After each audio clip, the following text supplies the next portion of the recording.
स्वागत है प्रिय दोस्तों पॉड एक्स स्टूडियो में। आज हम आपके लिए लेकर आए हैं एक खास डेली करंट अफेयर्स सेशन जो द हिंदू अखबार के ज़रिए तैयार किया गया है। ये टॉपिक्स न केवल दिलचस्प हैं बल्कि यूपीएससी और अन्य एग्ज़ाम्स के लिए बेहद महत्वपूर्ण भी हैं। हम हर दिन इन समाचारों का विश्लेषण करते हैं ताकि आप अपने सपनों को सच कर सकें। ये topics politics, economy, social issues और हिस्ट्री जैसे क्षेत्रों को कवर करते हैं जो आपकी समझ को गहरा बनाएंगे और आपकी सफलता की राह आसान करेंगे। तो तैयार हो जाइए इन शानदार टॉपिक्स के लिए जो आपको अपडेट रखेंगे और आपकी जर्नी में मदद करेंगे।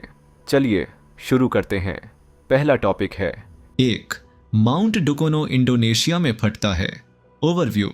20 फरवरी 2025 को इंडोनेशिया के नॉर्थ मलुका में हलमहेरा आइलैंड पर माउंट डुकोनो, एक एक्टिव ज्वालामुखी, फटा जिससे 2000 मीटर ऊंची राख की परत हवा में फैल गई।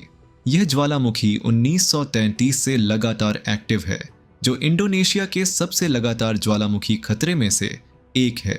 महत्वपूर्ण पहलू, स्केल और इफेक्ट। फटने से 2000 मीटर ऊंची राख की परत बनी, जिसके कारण अथॉरिटीज ने एविएशन के लिए on range level warning, volcano observatory notice for aviation या VONA जारी की, जो एयरक्राफ्ट को इस एरिया से बचने की सलाह देती है क्योंकि राख इंजन को नुकसान पहुंचा सकती है और विजिबिलिटी कम कर सकती है। Safety measures.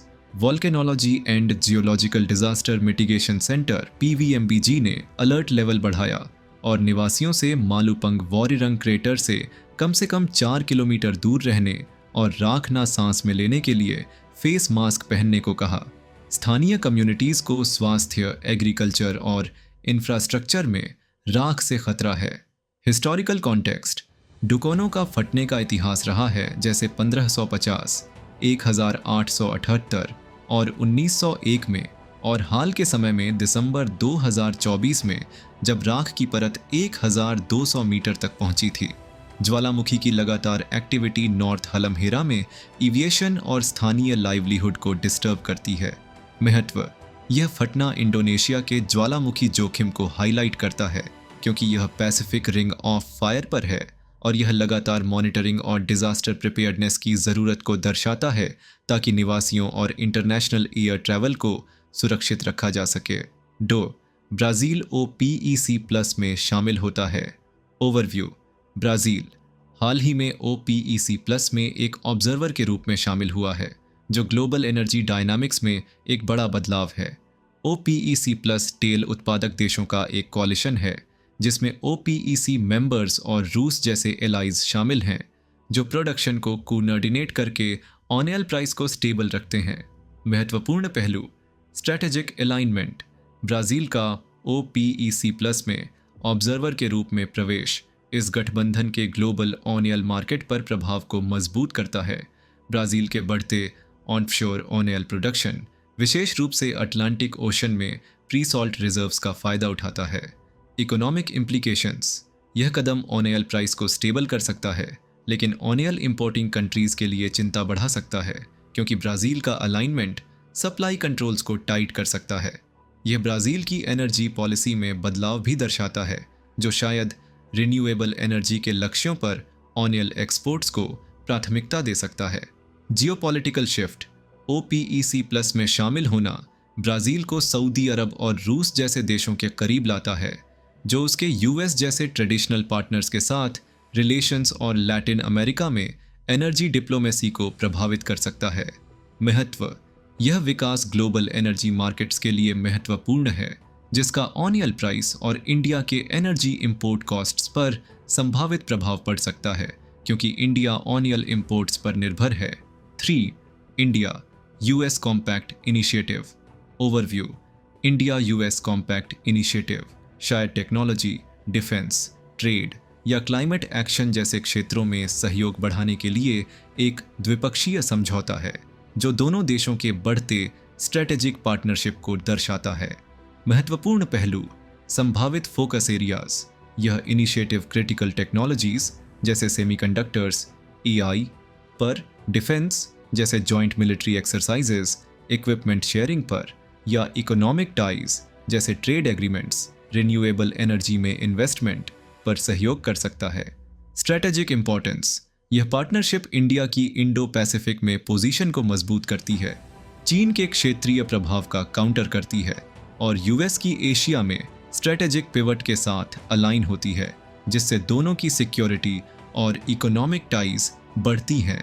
इकोनॉमिक बेनिफिट्स, अगर यह ट्रेड या टेक्नोलॉजी पर फोकस करता है तो यह इंडियन बिजनेसेस के लिए नए मार्केट्स खोल सकता है, यूएस इन्वेस्टमेंट आकर्षित कर सकता है और इनोवेशन को बढ़ावा दे सकता है, जबकि अमेरिकन फर्म्स इंडिया में विस्तार कर सकती हैं। महत्व, यह इनिशिएटिव इंडिया यूएस अलायंस के बढ़ने को दर्शाता है, जिसका क्षेत्रीय स्टेबिलिटी, इकोनॉमिक ग्रोथ और टेक्नोलॉजिकल एडवांसमेंट पर प्रभाव पड़ता है। इसे ग्लोबल जियोपॉलिटिक्स के लिए एक महत्वपूर्ण विकास बनाता है। चोर, draft UGC regulations 2025 overview. Draft university grants commission UGC regulations 2025 India की हायर एजुकेशन सिस्टम में सुधार प्रस्तावित करते हैं, जो गवर्नेंस, करिकुला, फंडिंग और इंस्टीट्यूशनल ऑटोनॉमी से संबंधित हैं। महत्वपूर्ण पहलू, प्रस्तावित बदलाव, ये रेगुलेशंस करिकुला डिज़ाइन जैसे skill based education, faculty qualifications या एक्रेडिटेशन प्रोसेस के लिए नए स्टैंडर्ड्स ला सकते हैं।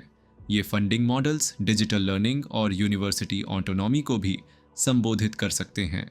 एजुकेशन पर प्रभाव, ये बदलाव एडमिशन पॉलिसीज़, कोर्स ऑफरिंग्स और इंस्टीट्यूशनल परफॉर्मेंस मैट्रिक्स को रीशेप कर सकते हैं, जो स्टूडेंट्स, फैकल्टी और यूनिवर्सिटीज़ को प्रभावित करेगा।